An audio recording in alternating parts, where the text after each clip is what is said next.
Right, analytical commentaries is how we're going to level up from Unit 1 and 2 to Unit 3 and 4. So basically moving from a Year 11 to a Year 12 understanding of analytical commentary. So it's going to be more complicated, there's going to be more choice for you to choose between, and most importantly, I guess the important thing is to be guided by the text in front of you. So if there's something really interesting in the text that you want to talk about that isn't included in the structure that you've prepared for, then you're going to change the structure that you've prepared for to fit the text, not the other way around. Okay, so there's advice from the examiners across the years. Of course, you can go and access the examiner's report in your own time, in your own place, any time of your choosing. I've just pulled out the examples from section B to give you a bit of an idea of a lot of this stuff is basically there's not an accepted method in the same way that there is for mainstream English. You know, you got your teal paragraphs as sort of the standard, or at least the most standard discussed by teachers. English language is a little bit more flexible. And so that's why we always go back to the examiner's advice to look for clues, I guess, of what's the best way that they've noticed. And obviously comparing your style to other students is always a good idea. And as always, stay flexible. So from 2021, the most recent, I'll probably read less of these as we go into more detail across the text. But so you focus on salient features when analysing the text provided in section B. Essentially, salient means the most important bit. So you don't just look at a text and cover it in, you know, an hour's worth of meta language and say that everything's relevant. What's most interesting? What makes that text distinctive? Always linked to social purpose and to function. So what's the text trying to do, and who is it trying to impress or influence or so forth? And that will always guide what is most interesting or unique about that text. Of course, examiners are picking texts that they think have, you know, relevance to the course and also are really interesting to look at. So you're thinking, how does this relate to the course and what's most interesting about it to discuss? So I've got, ensure the features of text are identified and explained in relation to register, context and social purpose of the text. So whether you're doing a paragraph on each of these or not, you'll still be commenting on all of these elements at some point within any structure that you've got. And that's really important that you get all of those across. And so the structures and the acronyms and whatever else we've got is all around making sure to remind you to include these things. So select a range of features across the whole text, focusing on those features that best assist in supporting the text function and social purpose. So again, function, social purpose are your sort of North Star, your guiding light. They're the thing that you're following at all points. And of course, this suggests that in 2021, their section B text had a really interesting bit and all the students jumped on that bit and failed to make any links between any of the other juicy bits. And that's something, of course, that you want to avoid. And you want to rather have, you know, a small selection of really important bits that you think relate across the text. So keep that in mind.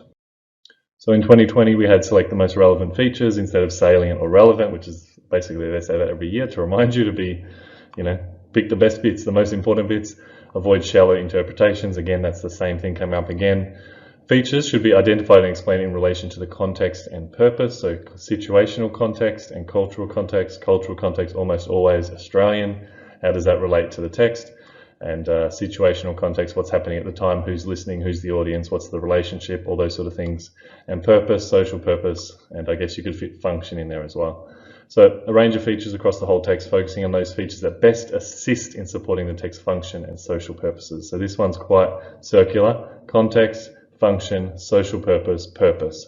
Really important to sort of focus on the text. What's it trying to do? And to do that, you need to focus on the context. Read that really closely. Understand what's happening in the world of the text. Who are the people talking? All that stuff really informs the things that you focus on within the text.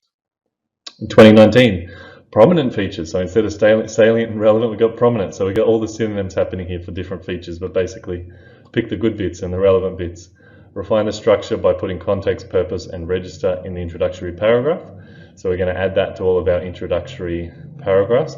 In the same way, I guess in a mainstream English essay, you'd have some sort of a firstly, secondly, thirdly. You'd basically outline what's going to come.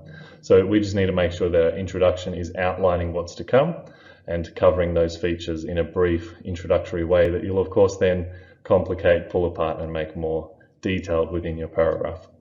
So beware of simply listing features. So there are some structures that lean towards that method, and so we'll get rid of those pretty quickly and find the ones that work best. Remember to identify, exemplify and explain the link to context and purpose. So again, context, purpose, again and again, it's reminding you over and over again.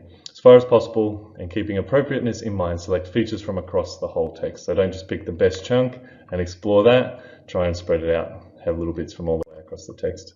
2018, select the prominent features. So again, good features, refine the structure by putting context, purpose, and register in an introductory paragraph. So you're putting those things in an introductory way. So you might say the register of this text is consultative.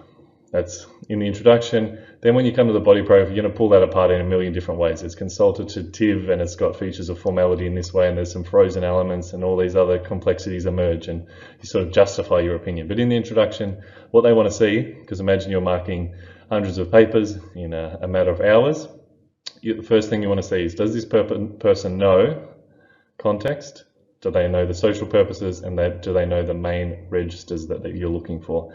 If you can get that communicated really early, that you're confident, especially after section A, where you should be able to establish confidence, this is definitely the answer to this question. Take that approach to your introduction. Within the body paragraphs, pull it apart and get more complicated. So again, framework for analysis is what you're trying to set up in your introduction.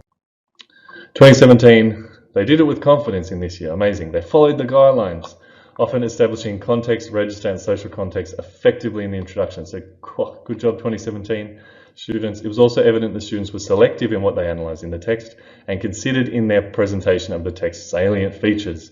So 2017 they got top marks, but again you see the same things being repeated. Context, register, social context, social purpose, function, all the essential things that need to go into an introduction, and also set out the arguments that are to come. So key takeaways, in case you haven't picked them up yet: context, social purpose, register in the introduction. Be selective when choosing salient, the most notable or important features, and again you're relating that to context and purpose. The more meta language you know, the easier that will be. So obviously, everyone can probably pick out the best bits, the most salient parts, but how well you describe that comes down to the work you've put in at home, and revising all throughout the year, doing retrieval practice, flip cards, all those sort of things, Kahoots, whatever it is, to memorize that vocab and be able to apply it. And then link paragraph examples to context and purpose. So if you're just saying, here's a feature, even if it's got the most impressive amount of meta language possible, but then you're not actually commenting on the context and purpose, then you're completely lost. So keep that in mind.